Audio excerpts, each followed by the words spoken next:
ఇప్పుడు ఎలక్షన్స్ వస్తున్నాయి. అవును. ఏ పార్టీ గెలిస్తే బాగుంటుంది? టీఆర్ఎస్ వెళ్తే బాగుంటుంది. ఇప్పుడు ఎందుకట్లా? ఎందుకంటే రేవంత్ రెడ్డి చేసే పని ఏ పని బాగాలేదు. ఇప్పుడు ఒక్క పని ఏమి అవ్వటం లేదు. మా గల్లీకి రోడ్డు సంవత్సరం అయింది.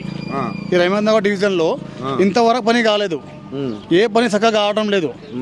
ఎన్నిసార్లు చెప్పినా రేవంత్ రెడ్డి కార్పొరేటర్ ఎవరు వచ్చి చూడటం లేదు ఇక్కడ. మరి మేము అన్ని ఇస్తున్నాము ఫ్రీ కరెంటు, గ్యాస్ 500కే ఇస్తున్నాం అని అంటున్నారు. గ్యాస్ ఇట్లా 500కు అస్సలు మాత్రం రావటం లేదు.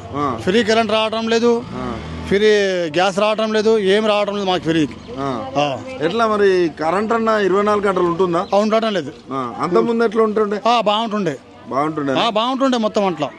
ఇప్పుడు అస్సలు బాగాలేదు మొత్తం. మరి మార్పు అంటుండే, మళ్ళీ మార్పు తీసుకొస్తా అంటుండే. ఏమన్నా ఈ 2 సంవత్సరాలలో మీకు ఏమన్నా ఏ మార్పు రాలేదు?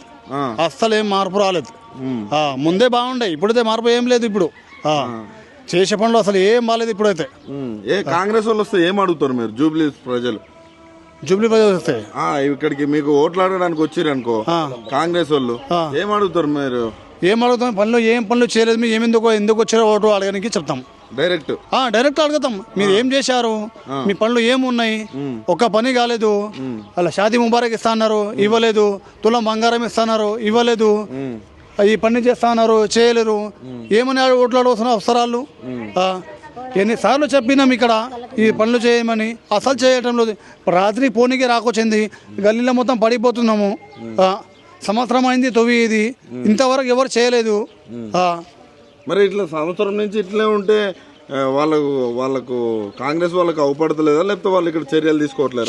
చూడటం లేదు సార్. ఎన్నిసార్లు పిలిచినా చూడటం లేదు. అక్కడి నుంచి అక్కడ వెళ్ళిపోతున్నారు. అధికారులకు కంప్లైంట్ ఇచ్చినాము, మున్సిపల్ వాళ్ళకి చెప్పినాము, అధికారులకు ఇచ్చినాము, అందరికి చెప్పినాము. అంతకుముందు ఇదే ప్రాబ్లం చెప్తే ఎట్లా ఉంటుంది? అప్పుడే వస్తుండే, ఎంబటే వచ్చి చూస్తుండే. మా ఎమ్మెల్యే గారు వస్తుండే అప్పుడే వెనకల్నే.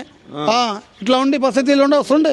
ఇప్పుడు అసలు రావడం లేదు, ఎవరు పట్టించుకోవడం లేదు. ఎవరు నవీన్ యాదవ్ ఎవరు నిలబడతారట కాంగ్రెస్ నుంచి? ఎవరు నిలబడ్డా మరి ఎట్లా ఉంటుంది? ఆయన ఎవరైనా నిలబడి మేము ఇచ్చేదే కేసీఆర్కే.